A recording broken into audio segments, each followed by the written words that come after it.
পশ্চিমা পৃথিবীতে আপনারা আমার চাইতে ভালো জানেন, আপনি গুগলে সার্চ করেন পৃথিবীতে সবচেয়ে বেশি নারীদের যৌন হেনস্থার শিকার হয় কোন দেশগুলোতে, আপনি দেখেন। আপনি মুসলিম কান্ট্রিগুলোর চাইতে অমুসলিম কান্ট্রিগুলোতে বেশি পাবেন, তথাকথিত উন্নত দেশগুলোতে আরো বেশি পাবেন।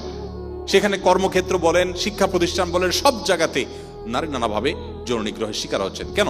ওই যে শরীয়তের পর্দার বিধানকে আপনি তুলে দিয়েছেন।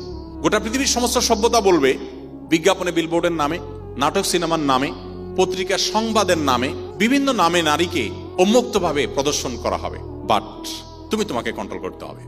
এটা কিভাবে যৌক্তিক হতে পারে? আপনি আমাকে শতভাবে আমার ধৈর্য হারা হওয়ার পথে আপনি আহ্বান করবেন, নানাভাবে আপনি উস্কে দিবেন, আবার বলবেন না খবরদার নিজেকে নিয়ন্ত্রণ করতে হবে। ইসলাম বলে তোমাকে নিয়ন্ত্রণ করতে হবে, আর তোমার নিয়ন্ত্রণ করার সুবিধার্থে ইসলাম অনেকগুলো বাদ দিতে বলেছে। মেয়েদেরকে বলেছে তোমরা শালীন পোশাকে থাকো, পর্দা করো।